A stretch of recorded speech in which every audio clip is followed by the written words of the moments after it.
All right, here we go. We're ready for another book, one of the finalists for the Diamond Book Award. Before I begin reading, let me ask you a question. How dirty is your room at home? How messy is it? Because that's at the center of this book. Great. Now we've got Barbarians.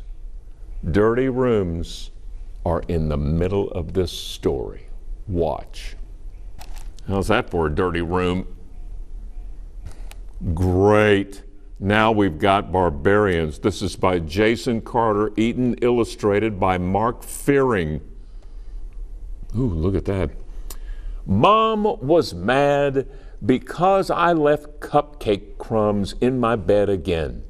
If you don't clean up after yourself, we're going to get pests, she said. Mom always makes a big deal out of little things. Phew, forget it. What was the worst thing that could possibly happen?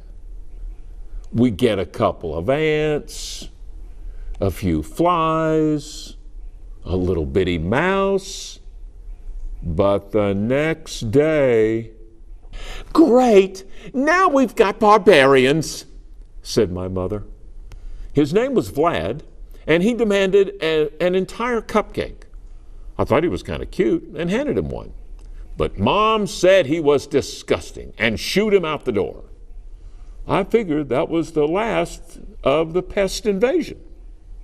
But that afternoon in the playroom, I ran into Tor, who'd come seeking glory and cheese curls.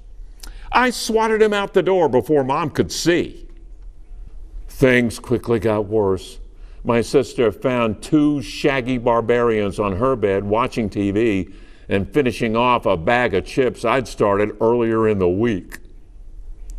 When my dad turned on the garage light, a whole bunch of surprised barbarians scurried off, leaving behind yak pelts and horned helmets.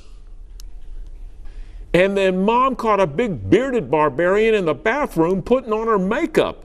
I explained that maybe he thought it was war paint. She didn't buy it. There was no more denying it. We had an infestation of barbarians, and I didn't think they were so cute anymore. They picked the marshmallows out of my cereal when I wasn't looking. They used my school supplies to scratch their hairy backs and my toys to clean out their ears. And when I got into my bed, my blankets and pillows were gone. The barbarians had stolen them to make forts. Vlad and Tor couldn't agree on whose horde got the popcorn kernels and who's got the half-eaten sandwiches. So they each declared crumb war on the other. Their battles raged all night long.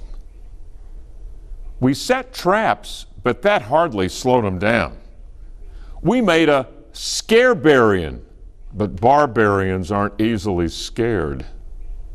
The house was filled with snoring, snarling, belching, badgering, grumbling, growling, loitering, looting, and lazing savages of all shapes and sizes. Time to call an exterminator, said Mom. Yep, said the exterminator. You've got barbarians, all right. One of the worst cases I've ever seen. Dad looked around the house sadly. Looks like we're out of options, he said. I guess we'll have to move. I couldn't avoid it anymore. There was really only one solution left. I cleaned up every crumb and sticky candy wrapper I'd ever left around the house. Months of slobby snacking and messy habits all went into the garbage. As I cleaned, the barbarians grunted in disgust and skulked out the door. Finally, only Vlad and Tor were left. I handed them the trash on the way out. I realized that Mom might exaggerate sometimes, but that doesn't mean she's wrong. From that day forward, I made sure to always clean up after myself. Unfortunately, a week later, I forgot to turn off the water when I was done filling up the bathtub. Oh, great. Now we've got pirates. Oh, that was fun. That was a lot of fun. You ever had barbarians show up at your house? I think not. However, the message there is clear. You never know what's going to show up if you don't clean up your room. Actually, if you'll excuse me now, I was inspired by a word. I'm going to skulk off. But before I go, remember to vote if you love that book beginning September the 14th through the 18th. Who's going to win the Diamond Book Award for the best children's book? Now, if you'll excuse me, I will now skulk off.